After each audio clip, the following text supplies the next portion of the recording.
Welcome everybody, Haribo and Namaste. It's lovely to have you join us for the Bhagavad Gita class with Bhagavad Das. I'm Radhi Shamdasi, looking forward to chanting with you.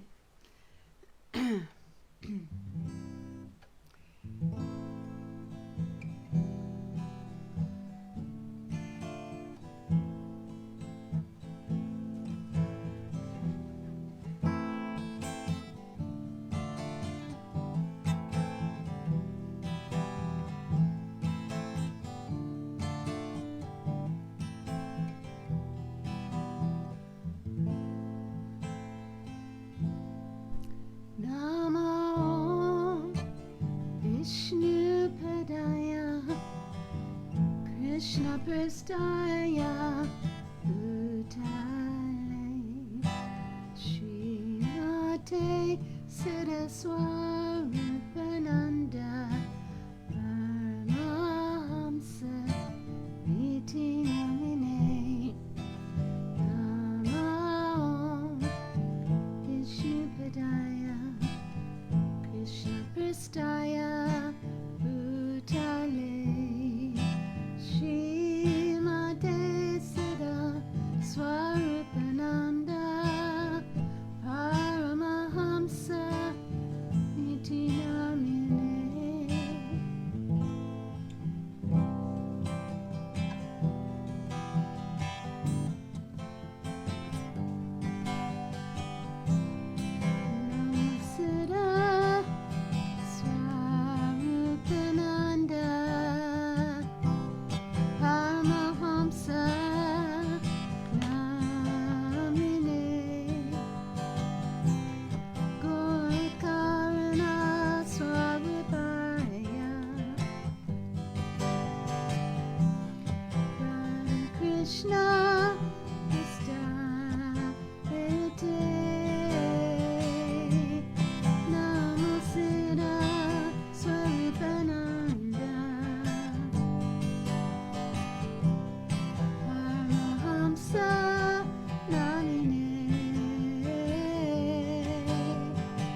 Nityananda Gauranga Gaura Hari Hari Bol Nityananda Gauranga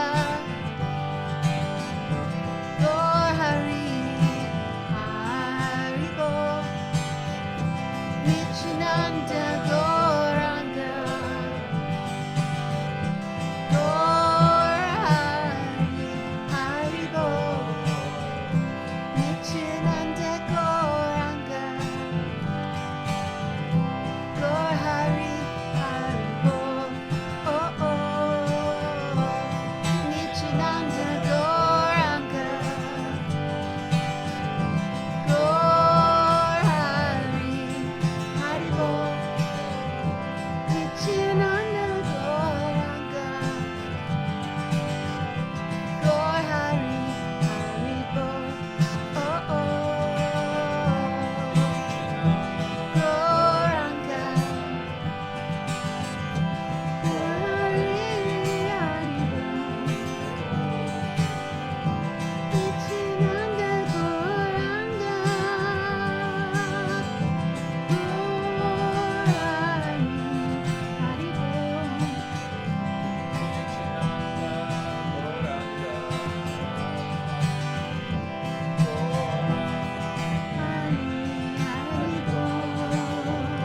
Nityananda Gauranga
Gaur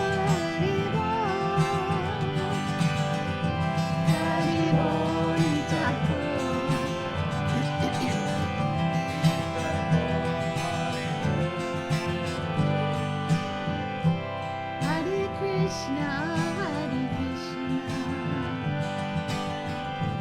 Krishna Krishna Hare Hare Hare Rama Hare Rama Rama Rama Hare Hare Hare Krishna Krishna Krishna Hare Hare Hare Rama Hare Rama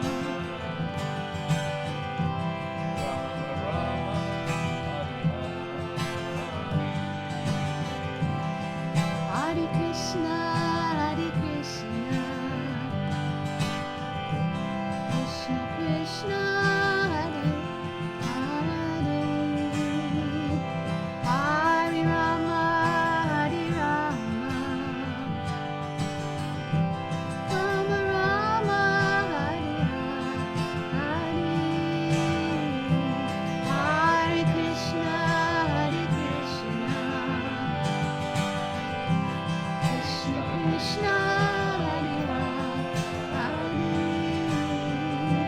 Hare Rama, Hare Rama, Rama Rama, Hare Krishna, Krishna Krishna, Hare Hare, Hare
Govinda Gopinatha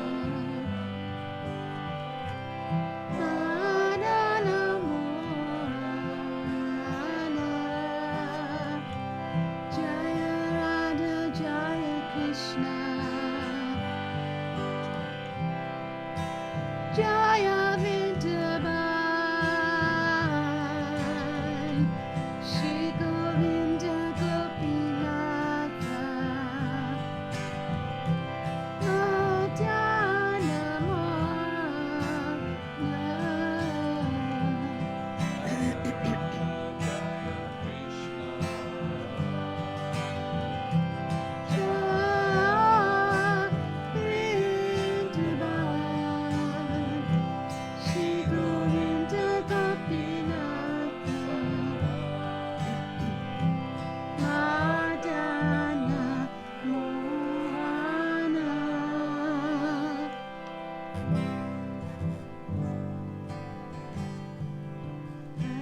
Hare Krishna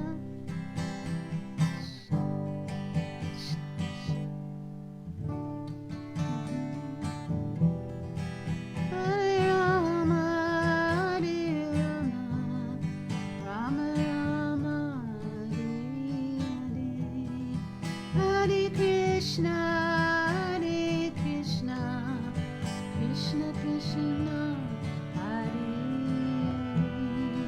Hare Rama Hare Rama Rama Rama Hare Hare Krishna Hare Krishna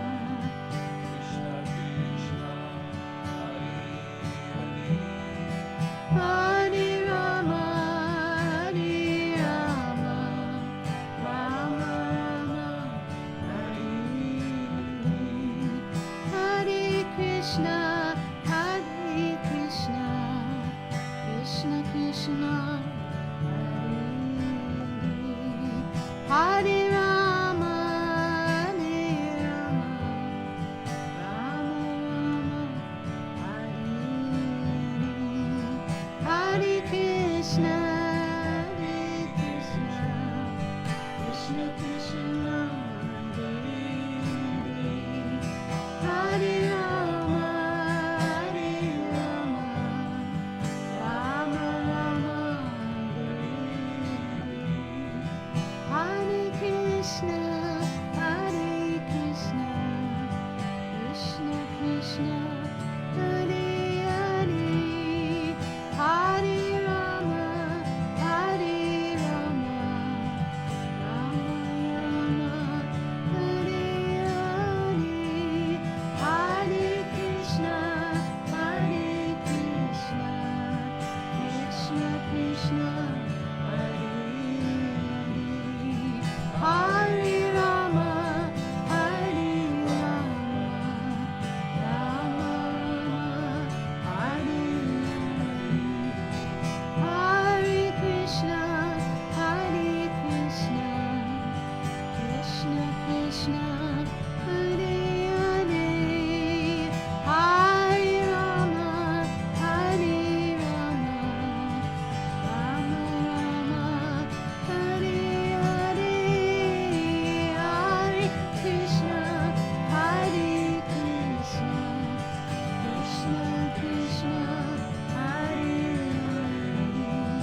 Paramahansa Parivajagasatar Sadashishimad Jagaguru Siddhaswarupananda Srila Prabhupada Ki Jai. Jayam Vishnupad Paramahansa Parivajagasatar Sadashishimad Jagaguru Siddhaswarupananda Srila Prabhupada Ki Jai. Jayam Vishnupad Nandakota Vaishnava Vrinda Ki Jai. Prem Se Kaho Shri Krishna Chaitanya Prabhu Nityananda Shri Advaita Gadadhar Shivasari Gaur Bhakta Vrinda Ki Jai. Namacharya Srila Haridas Thakur Ki Jai. Nitai Gaur's World Mission Ki Jai. Navadvip Dharma Ki Jai. Shri Shri Radha Krishna Gaur Gopinath Shyamakund Radhakund Giri Govardhana Ki Jai. Vrindavan Ki Jai, Mathuradam Ki Jai, Mayapur Ki Jai, Ganga Mai Ki Jai, Jamuna Mai Ki Jai, Tulsi Devi Ki Jai, Bhakti Devi Ki Jai, Samaveda Bhakta Vrinda Ki Jai, Srimad Bhagavad Gita Ki Jai. All glories to assembled devotees, Hare Krishna. All glories to assembled devotees, Hare Krishna. All glories to assembled devotees, Hare Krishna. All glories to Shri Guru and Shri Gauranga, Gaura Premanandi, Hari Hari Bol.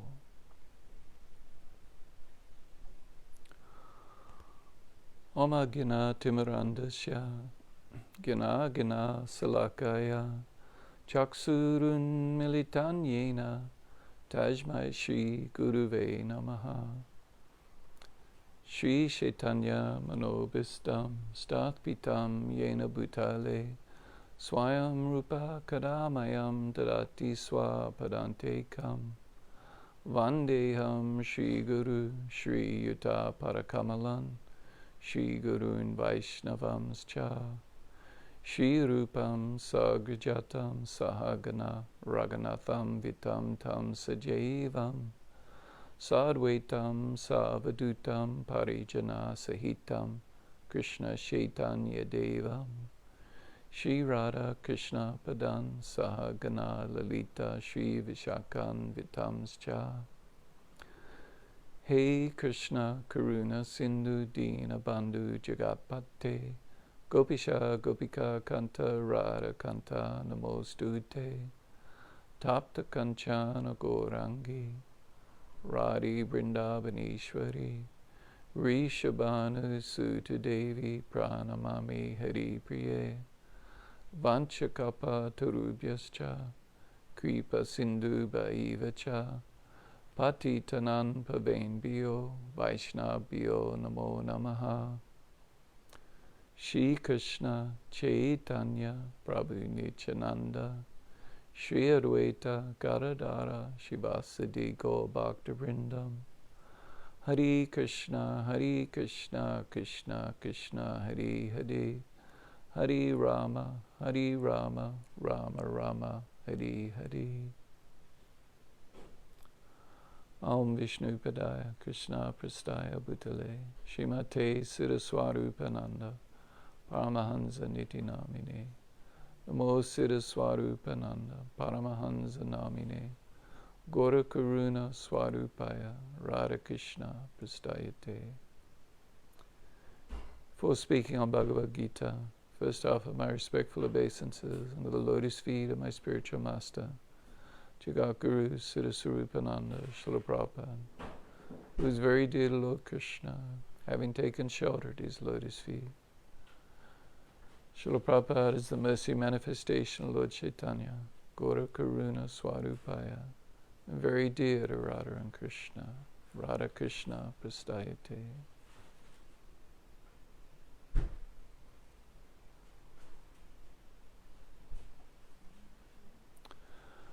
And offer my respectful obeisances to all the Vaishnava devotees of the Lord, who like wish-fulfilling trees, able to fulfill all the desires of the fallen living entities,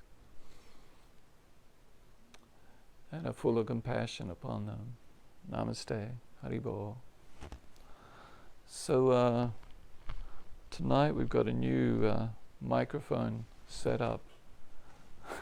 So after pulling my hair out, frustration at every class, the microphone not working, I discovered a discussion in Apple support groups, where hundreds of people are experiencing the same thing. The issue is with the Facebook Live and Apple. Everything else works, like you plug in the microphone and everything else works except for Facebook Live. So anyway, that was a big relief to discover that. And then in the forum, there was a suggested solution using an app called Prism, which allows you to stream on different platforms, but it recognizes the microphone, the external microphone. So it was like, oh my God. So anyway, so I was testing it out and it seems to work. So like if it's not working, let me know. Sounds great. Okay, awesome. That's what we like. I love comments where we're saying it sounds good. It's been so stressful having comments like, we can't hear you. Okay, all right. So this problem's been going on for like, the thread had like 434 people. My wife's telling me not to talk about it.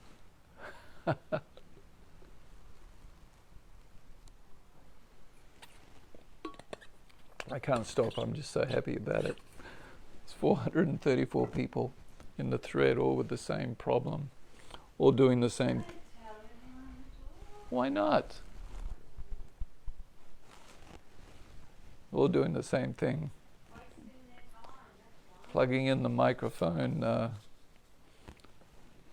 after going live, and then anyway, all kinds of things. Anyway, so we got it solved. So thank you very much for your patience and putting up with me. So we're continuing with Bhagavad Gita, chapter 2, and we're in the sequence of verses that starts at text 31 and goes through to text 37. And here Krishna's talking to Arjuna in a way that's what's beneficial for him from a material point of view. So from in the initial text from 2:11 or 2:12 through 2:30, Krishna was enlightening Arjuna with Atma Gyan, knowledge of the soul, knowledge of the Atma. And so in other words, speaking spiritual knowledge. You're not this body, you're always an individual, just as you pass through boyhood, youth and old age, and pass similarly at the time of death you pass to another body. You've never come into being, you don't come into being, you don't come into being in the future. You're invisible, imperishable, inconceivable, and so on, in so many ways, which we discussed when we were discussing these verses, all the different ways that Krishna explained that you're not the body. Arjuna, you're not the body. You're spiritual in essence. You're not the body. You're also not the mind, and so you should be equipoised and equal in happiness and distress. So you're not the gross physical body, you're not the subtle material body.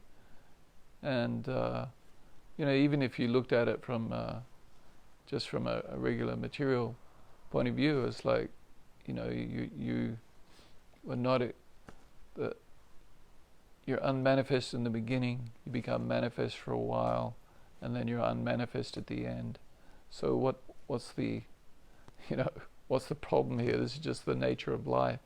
So anyway, so Krishna was speaking to Arjuna from a point of view of Atma Gyan, or knowledge of the soul, and then concluded that with saying, O descendant of Bharata, he who dwells in the body can never be slain. Therefore you need not grieve for any living entity. So Arjuna, you got nothing to grieve. Anyone who lives in a body can never be slain. So you cannot slay Bhishma Dev or Drona Acharya. They can never be slain. Therefore you need not grieve for any living being. And then Krishna changed tacks and then began talking to Arjuna from a very practical point of view, from a point of view of dharma or duty, responsibility, and said, considering your specific duty as a kshatriya, you should know that there is no better engagement for you than fighting on religious principles or dharma. And so there is no need for hesitation. Then expanding on the idea, O Partha, happy are the kshatriyas to whom such fighting opportunities come unsought, opening for them the doors of the heavenly planets. If, however, you do not perform your religious duty of fighting, then you will certainly incur sins for neglecting your duties, and thus lose your reputation as a fighter. People always speak of your infamy, and for a respectable person, dishonor is worse than death. The great generals who have highly esteemed your name and fame will think that you have left the battlefield out of fear only, and thus they will consider you insignificant, or lagavan, lightweight. Your enemies will describe you in many unkind words and scorn your ability. What could be more painful for you? So this was speaking to Arjuna from a very fruitive worker kind of point of view. In other words, there's all these sort of material reasons why you should fight. Right? I mean, these aren't spiritual reasons. These are essentially material reasons why you should fight. So then, in the verse we're up to, Krishna then says, Hato va prapshasi swagam, jitva va bokshase mahim, tajma dutishta kaunteya, yudaya krita nishchayaha.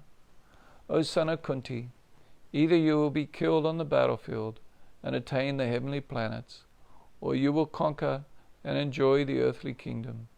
Therefore get up with determination and fight.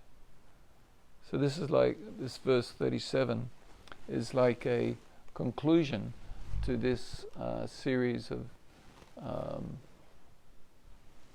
7 verses that Krishna has been speaking. And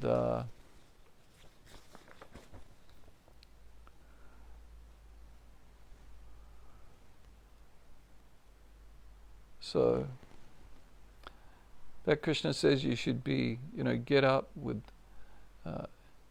yudaya, to fight, krita, determined, nishchayaha, in certainty. So Arjuna should be determined. He should have determination to get up and fight. O son of Kuntī, either you will be killed on the battlefield and attain the heavenly planets, or you will conquer and enjoy the earthly kingdom. So from this point of view of what Krishna's been describing, because we've got to keep in mind, Arjuna was saying, I don't know what's best for me. Like in text 6 of chapter 2, he said, I don't know what's better, either killing my opponents or being killed by them. I don't know what's best for me. And he's like, on the battlefield, not knowing what to do. So he said here in text 6,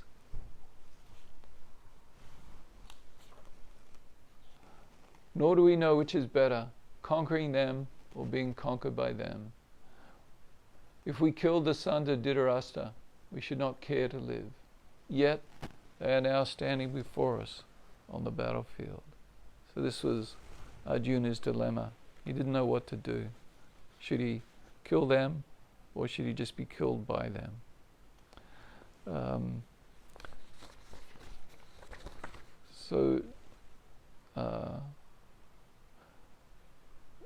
Ramanuja Acharya, he says, if in fighting for righteousness, or dharma, if fighting for righteousness, Arjuna is slain in the battle, then he will attain superior bliss in heavenly spheres. But if he is victorious in battle, by the slaying the miscreants, then he will find himself in the position of unrivaled enjoyment, and rulership of earthly royalty. So Krishna is telling Arjuna, either way here, Arjuna, you're going to be a winner, right? You're going to be a winner here, Arjuna. Either you will be killed on the battlefield and attain the heavenly planets, Swaga, as Krishna said earlier, Swaga Dwaram. The doors of the heavenly planets will be wide open to you, wide open to the Kshatriya who engages in their dharma of fighting. So either, Arjuna, either you'll be killed on the battlefield and attain the heavenly planets, or you will conquer and enjoy the earthly kingdom. So either way, you're going to be a winner, Arjuna. And actually, in the commentary of the different acharyas here, they all point out that, the Kshatriya who wins and conquers the earth, then at death they will go to Swaga anyway. So either way, Arjuna is going to end up in the heavenly planets. It's actually just a question of whether he will get there sooner or later. If he wins, he gets there later. If he loses and is killed on the battlefield, well, he'll get there sooner. So both from the point of view of ascension to the heavenly planets, to Swaga, or from winning the battle and enjoying an earthly kingdom, Arjuna is going to be the winner here. So this is like the answer to Arjuna's doubts about whether he should fight or not fight, whether he will doesn't know what to do. Should I kill them or not? If I kill them, I'll be so unhappy. But if I don't fight, then I'm going to be greatly disturbed. So Krishna is sort of summarizing the whole thing, answering Arjuna's doubt and saying, look, Arjuna, you're the winner when you fight. And when you fight, whether you win or lose, you're still the winner. You have benefited.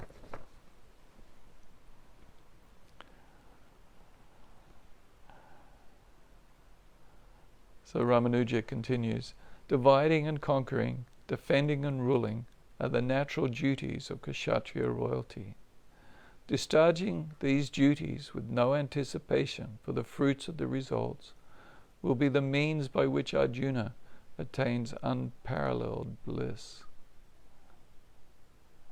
So here he is, the unparalleled bliss is pointing or referring to what Krishna is about to speak next in text 38 and text 39, that working without attachment to the fruits leads to knowledge and then ultimately liberation, and which is unparalleled bliss.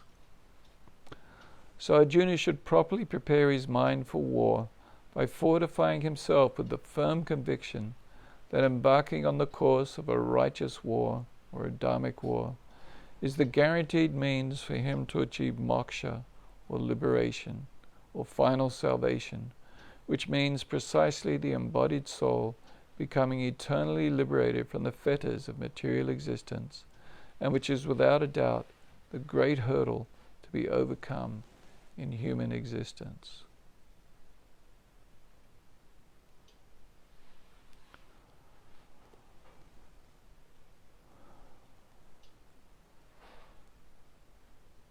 So Ramanuja is saying that fighting in this war and in a righteous war is a guaranteed means for him to achieve moksha or final salvation. So there is sakama karma yoga, which means being a fruitive worker, right? So and it's the series of verses that we'll next move on to, Krishna essentially tells Arjuna, forget about this sakama karma yoga. So kama, K-A-M-A, means lust or desire for material results. So sakama karma yoga is engaging in karma yoga with the desire for fruitive results. And this is like, in fact, what most of the Vedas are about. The original 4 Vedas are very much about how to engage in sacrifices, how to engage in different activities with the aim of achieving fruitive results. And the fruitive results are like gaining, Baladeva Vijayabhusana says, gaining animals or gaining sons or going to the heavenly planets. So there's some kind of materialistic desire or a selfish desire. I want to be benefited. So this is sakama, kama yoga. So a desire for fruit, for phala, or fruit, some kind of result. But it's in accordance with the Vedas. So, of course, working outside of the Vedas and not following the Vedic principles, then Krishna defines this later on, I think in chapter 3, or perhaps chapter 4, where he discusses akama and vikama and kama. And I forget which akama and vikama is.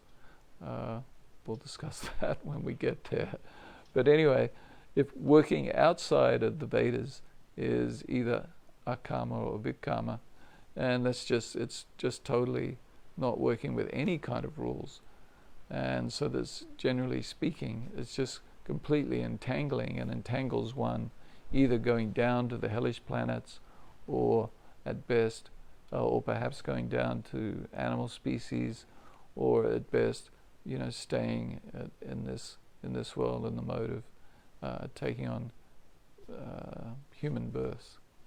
Whereas working for fruitive results in accordance with the instructions of the Vedas, and the different sacrifices and activities recommended in the Vedas or given in the Vedas, then this can actually elevate one to the heavenly planets.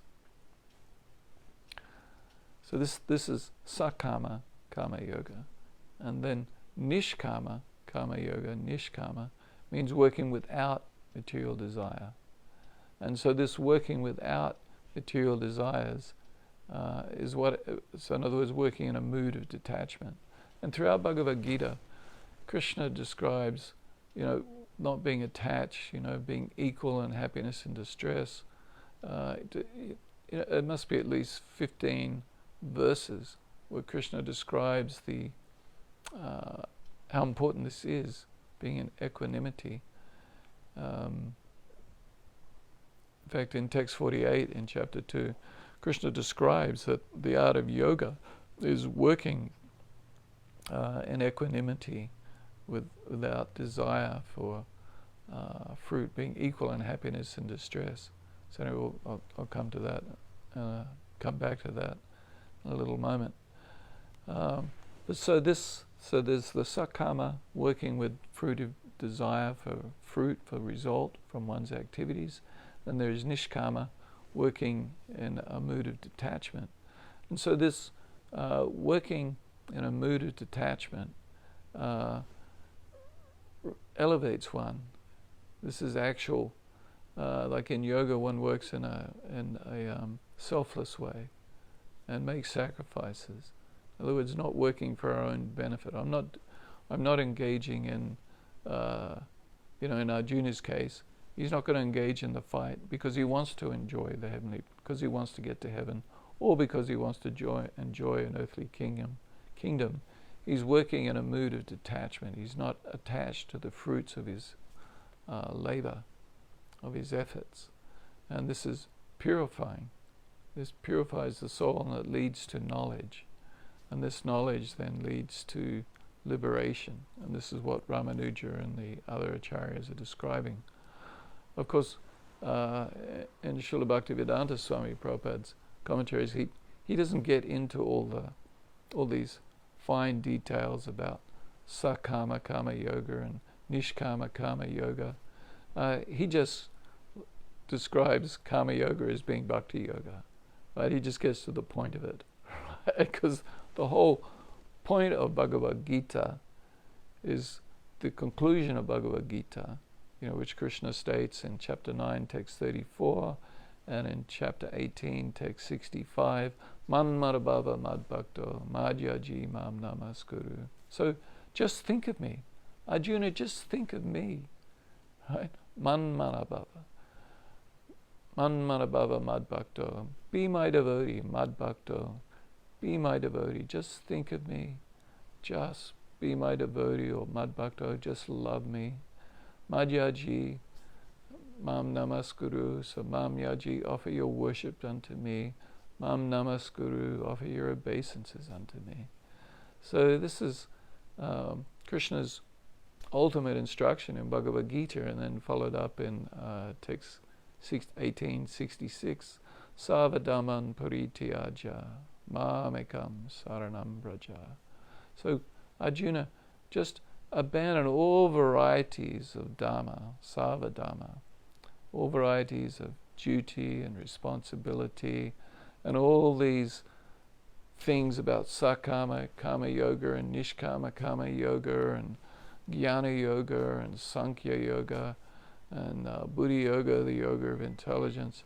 Just give it all up and just do what I want you to do. So Srila Bhaktivedanta Swami Prabhupada, in his purports and commentaries, of course, speaking to people in the West who have very little understanding of yoga or philosophy or anything very much at all, he just kept it real simple. Just Kama Yoga to Bhaktivedanta Swami is just serving Krishna, doing what Krishna wants you to do. And ultimately, of course, that is Kama Yoga. So Bhakti Yoga, the yoga of love, loving devotion. So Bhakti Yoga means to link up with Krishna, with the Supreme, through love.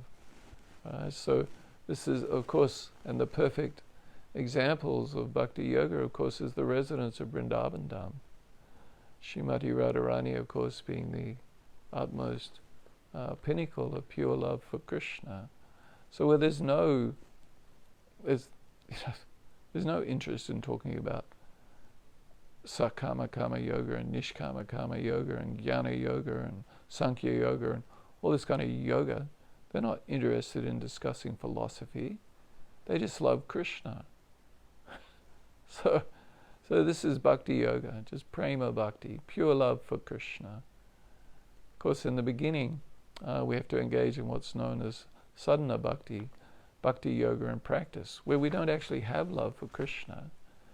And we try to develop this love for Krishna. We try to awaken it, to wake it up. This bhakti is already innate within us. This love for Krishna is innate within us. We just need to wake it up or resurrect it, and we do this through the process of sadhana bhakti, primarily hearing and chanting and remembering Krishna and Krishna's names, chanting the Hare Krishna mantra. And as Lord Chaitanya says in his first prayer of the Shikshastakam, Chaito Dapana Marjanam. So chanting the holy names cleanses the mirror of the heart and cleanses away all the dust accumulated for lifetimes. Right? All these, and this dust that we've accumulated for lifetimes is all these material misconceptions and so on. So anyway, so we engage in sadhana bhakti, the practice of bhakti, trying to develop or to develop and re-establish our natural love for Krishna. And so, of course, the point I'm making here is that, Bhaktivedanta Swami Prabhupada just, he cuts to the chase. He's like every opportunity to re-emphasize the conclusion of Bhagavad Gita, that savadaman parityaja, just abandon all varieties of religion, all varieties of duty and responsibility, and mamikam saranam braja, just surrender unto me. So this is Krishna's ultimate instruction. Just surrender unto me, and this asarana, surrender. And so this surrender is complete self-surrender, and surrender in love, and in light of 1865, man madabhava, mad bhakto, just think of me, become my devotee, just become my lover, just love me. So this is Krishna's ultimate instructions in Bhagavad Gita. And so as we read Bhagavad Gita, we can read it as Bhaktivedanta Swami Prabhupada gave it to us, that all throughout Bhagavad Gita, Krishna is really, is even though he's taking us through the yoga ladder of Sakama Kama Yoga and Nishkama Kama Yoga and Kama Yoga and Sankhya and Jnana Yoga and so on, Astanga Yoga and the 6th chapter of Bhagavad Gita, Krishna, and Dhyana Yoga, meditation yoga, Astanga Yoga. Anyway, Krishna takes us through this yoga ladder, but at the end of the 6th chapter, Krishna makes very clear that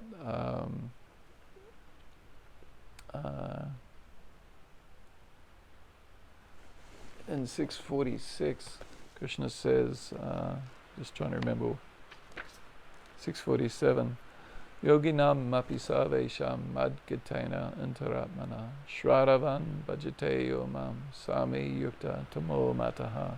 And of all yogis, the one with great faith, who always abides in me, thinks of me within himself, and renders transcendental, loving service to me, he is the most intimately united with me in yoga, and is the highest of all. That is my opinion. So of all yogis, the one who with great faith, who always abides in me, thinks of me within himself. So always thinking of Krishna. This, of course, this is the residents of Vrindavan. They're always thinking of Krishna. If Krishna's away tending the cows with his cowherd boyfriends, then Mother Yashoda and Nanda Maharaj are wondering, when is Krishna coming home? And Radharani and the gopis are waiting for him to return.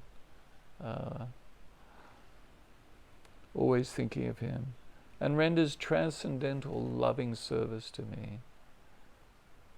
So just loving Krishna and serving Krishna. He is the most intimately united with me in yoga, and is the highest of all. That is my opinion. Mataha. So this is the highest yogi.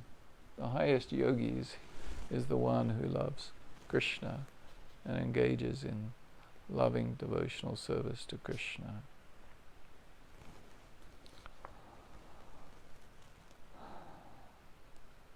Arjuna is called here Kanteya to remind him that such conduct is indeed representative as a son of the great devotee Queen Kuntī.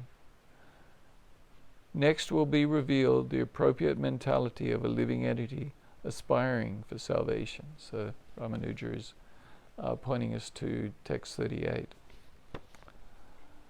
So Baladeva Vijayabhusana in this text 37, he says, speaking Arjuna's thought, I am giving up the battle because it is uncertain that I will even be victorious. Krishna then, Krishna's thought, even being defeated and killed, you will attain Swaga, the heavenly planets. Being victorious, you will enjoy the earth. In both cases, you gain. So of course, Arjuna being a Kshatriya, he would never give up the battle because it's uncertain of being victorious. But still, that thought, Srila Baladeva Vijayabhusana is suggesting that Arjuna had this thought. Sridhar Swami in his commentary says, the previous statement given by Arjuna in chapter 2, verse 6, about his concern of not knowing which is better, to conquer the enemy or be conquered by the enemy. I read this verse a little while ago. Is now being clarified by the Supreme Lord's instruction in this verse, that by either conquering he will win dominion of the earth, or by being conquered he will directly attain the heavenly spheres. Madhvaracharya says, if slain in battle while fighting bravely, a Kshatriya will certainly attain the heavenly spheres.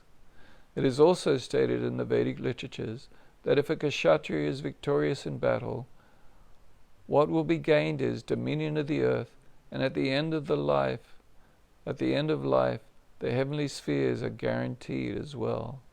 This is what I mentioned earlier, that a kshatriya is victorious in battle, gets dominion of the earth as a result of his victory, and at the end of his life, going to the heavenly planets is guaranteed. Thus, those who fight bravely in battle and are undefeated acquire more merit than those who are defeated. There's more merit because you get to enjoy the world that you just conquered and won, and you get to go to heaven. Keshala Kashmiri says, so in order to protect both the earth and the heavenly planets and the heavenly realms, it is better for a mighty warrior to face his enemies and fight. This Lord Krishna emphasizes with the word hata, meaning slain, showing that slain or not slain, there is benefit in both. So by this, Arjuna's previous doubt of not knowing what is better, to slay or be slain, and will they have victory or not, are eradicated, as both conclusions give benefit. So either being slain or being victorious, both of these conclusions give Arjuna benefit. So Arjuna should rise up and fight.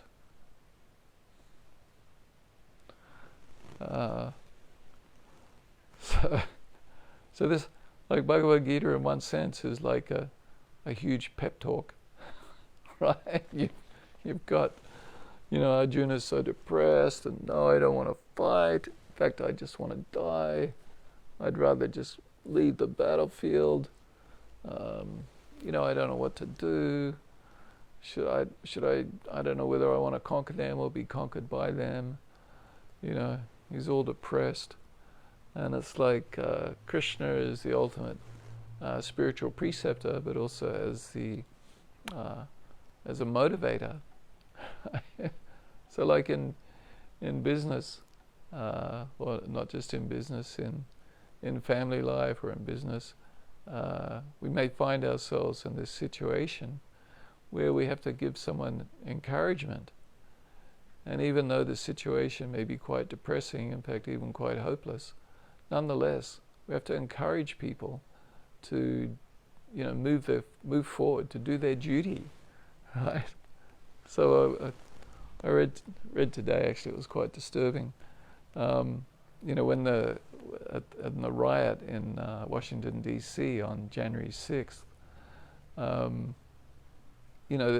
it's like the Washington police force, or the Capitol Police, and actually there's thousands of there's 2,300 members of the Washington of the Capitol Police Force, which is more than like most cities have. Like I think Honolulu only has like 2,300 police, something like that. And anyway, they completely didn't plan or prepare for what could have happened after this rally. And then when they all started invading, right, the rioters started and encircle the whole Capitol and start invading, then the leaders just disappeared. I was reading that the head of the Capitol Police Force, he was actually sheltering in the room where Vice President Pence was, and gave no instruction of any sort. So there's all these Capitol policemen out there actually fighting with the rioters, trying to stop them from trying to hold them back or keep them at bay, and the leaders were actually just cowering in the same room as Vice President Mike Pence, which of course Mike Pence, that was a great thing for Mike Pence to do. That was a really bad thing for the head of the police to do. And so this is an example of someone completely failing to perform their duty. Of course, he got fired the next day, but completely failing to do his duty. And so anyway, so I guess the point I was going to make perhaps got a little bit sidetracked there, but the the point is Arjuna is in a situation almost as hopeless as what the head of the Capitol Police was in. Right? Arjuna's in a battle where it's like, the sides are uneven. I've said way too many times how there's 11 Akshahini divisions on the Kuru's side headed by Duryodhana, and on the Pandava's side, Maharaj Yudhisthira's side, with Arjuna being one of the greatest generals and fighters, there's only 8. So it's 11 versus 8. And Arjuna is like the balancing factor. So you got the 11 here, but now you got Arjuna on the side of the 8, and this kind of evens things up. So Arjuna has a huge responsibility and a duty and an obligation to Maharaj Yudhisthira, to Bhima, Nakula, and Sahadev, his 4 brothers, to his wife Draupadi, who's so furious at the way she's been treated, to all the allies on his side, all the family members on his side, and friends, and his children, Abhimanyu, his son with the Subhadra. Anyway, he owes a duty of responsibility to all these people, and yet he's so unmotivated that he's moping around and crying. He's like, his limbs, his body is shaking, his limbs are quivering, his body is shaking, he's dropped his bow, and his mouth is dried up, and his skin is burning, and he's crying hot tears, and in the end he's just sitting down, and he's talking about leaving the battlefield, and it's like, well, hey, someone's got to wake this person up and motivate him to do the right thing, and so Krishna is this wonderful motivator. And actually, so we're all in this situation ourselves. We may become despondent about the situation we're in. Sometimes life is so difficult. There's so many obstacles and difficulties and problems that we have to face in our life. And, anyway,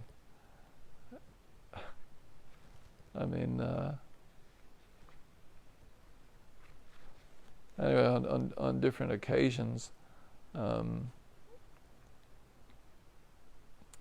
anyway, Prabhupada has played this role with me to motivate me to get on with it, get on with it, Bhagavad Das, and do what's got to be done. There's never any point in moping around or being depressed.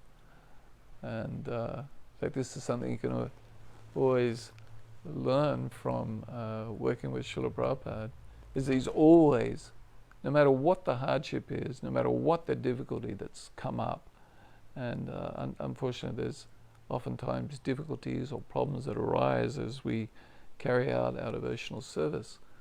And on Prabhupada's projects, there's oftentimes great difficulties coming up, but always he's seeking out a solution.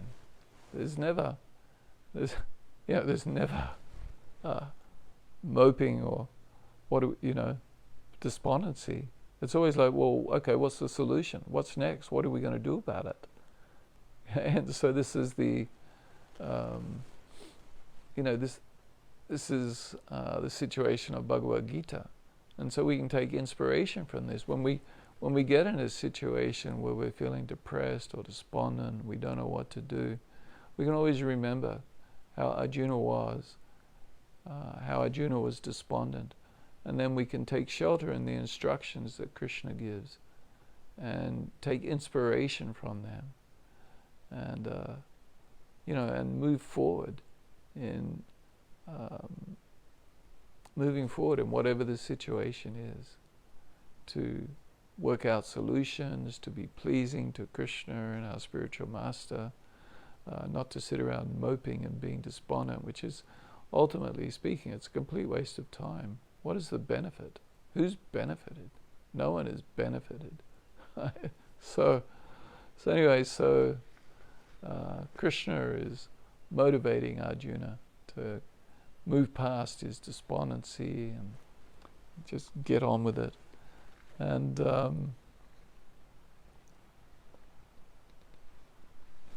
so Srila Bhaktivedanta Swami's purport on this verse 37, even though there was no certainty of victory for Arjuna's side, he still had to fight. For even being killed there, he could be elevated into the heavenly planets. So there's a progression here of, as I've described, so this is now just like the Krishna first begins with speaking Atmagyan, or knowledge of the soul. Then he's talked to Arjuna about, from a karma point of view, that you need to fight, right? You have to fight, and if you fight, like if you don't fight, that'll be sinful and that'll be bad for you. But if you do fight, there will be much benefit for you. Either you fight and you'll go to heaven, or if you lose and die, so maybe I got that around the wrong way. Anyway, either way you get to go to heaven, but one way you die and go straight to heaven, or the other way you win and enjoy your earthly kingdom and then go to heaven at death. So no matter, either way, there's benefit for Arjuna. And then, of course, in this sequence of verses, Krishna has also, just from a very sort of practical point of view of Arjuna's psychology about not wanting to be considered a lightweight, or having his enemies say vilifying words about him. That I think one of the acharyas last week was saying that Duryodhana would call him a barren sesame seed. In other words, useless, right? A barren sesame seed is of no value to anyone. So anyway, so for all these different materialistic type reasons, Arjuna needs to fight. And so Krishna, from a practical grassroots material point of view, is Arjuna, you need to fight. You need to do this. And so that's kind of the end of this sequence of verses. And the next verse, Krishna begins to speak of Nishkama Kama Yoga, which is the detachment, working in a mood of detachment. So we'll get into that verse next week as text 38. And then the week after that, we should get into chapter 2, text 39, where there's a very clear discussion where Krishna starts to begin very clearly giving Arjuna very practical instructions about Buddhi Yoga and knowledge, which is the knowledge of intelligence, which Bhaktivedanta Swami Prabhupada calls devotional service. So anyway, so we'll move on with that. So thank you very much for listening, and I am so happy that the microphone is working. That is like a big relief. So anyway, so thank you. And it'll also work in Healing Chant 108 on Friday night when we continue discussing second canto of Srimad Bhagavatam as we build up to these famous Chaito Shloki verses in Canto 2, Chapter 9, text 33 to 36. So anyway, so thank you very much. Haribol, Krishna. I'll see if I can find my Radhi Shyam to come and lead a kirtan.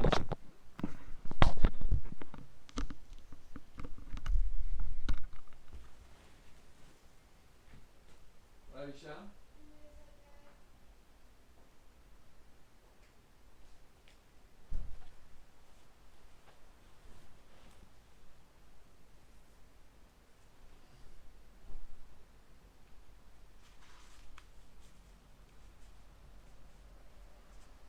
I see a comment here. Thanks for the pep talk. Well, we all need pep talks. Pep talks are good.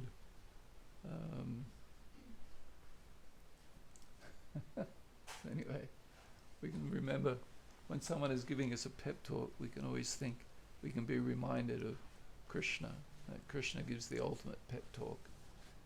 And so whoever's giving us a pep talk is in a sense, are representative of Krishna in that way.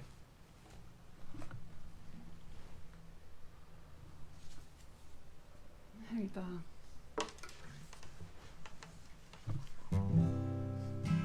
Hare Krishna, Hare Krishna, Krishna Krishna, Hare Hare, Hare Rama, Hare Rama, Rama Rama, Hare Hare, Hare Krishna, Hare Krishna, Krishna Krishna, Hare Hare, Hare Rama, Hare Rama, Rama Rama, Hare Hare, Hare Krishna, Hare Krishna, Krishna Krishna, Hare Hare,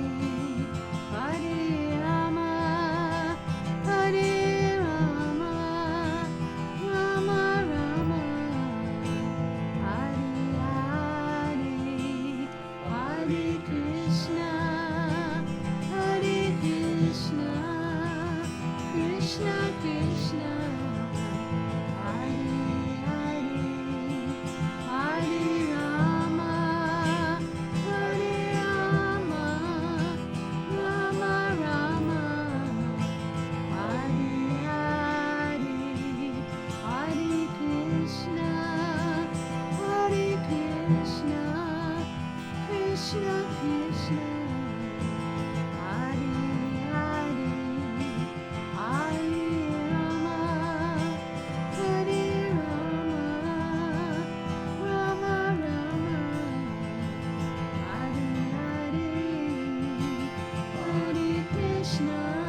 Krishna. A minor, and then F. Hare Rama, Hare Rama, Rama Rama, Hare Hare, Hare Krishna, Krishna Krishna, Hare Hare, Hare Rama, Hare Rama, Rama Rama, Hare Hare, Hare Krishna, Hare Krishna, Krishna Krishna, Hare Hare, Hare Rama, Hare Rama, Rama Rama, Hare Hare, Hare Krishna, Hare Krishna, Krishna Krishna, Hare Hare, Hare Rama, Hare Rama, Rama Rama, Hare Krishna, Krishna Krishna, Hare Rama, Hare Rama, Rama Rama, Hare Krishna, Krishna Krishna, Hare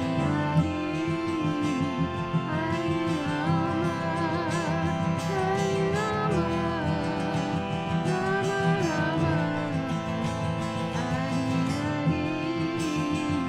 Hare Krishna,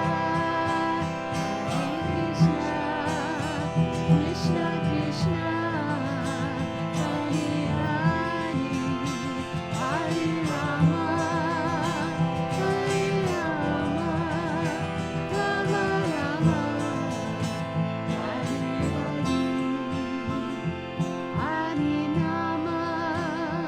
Hare Nama, Hare Nama, Hare Nama, Hello Nasteva, Nasteva, Nasteva, Kartir, Anyata, Hare Nama, Hare Nama, Hare Nama, Hello Nasteva, Nasteva, Nasteva, Kartir, Anyata, Haribo, Harinama, Haribo. Chant the holy names, chant the holy names, chant the holy names. There is no other way, no other way, no other way. All glories to the Lord Shri Krishna.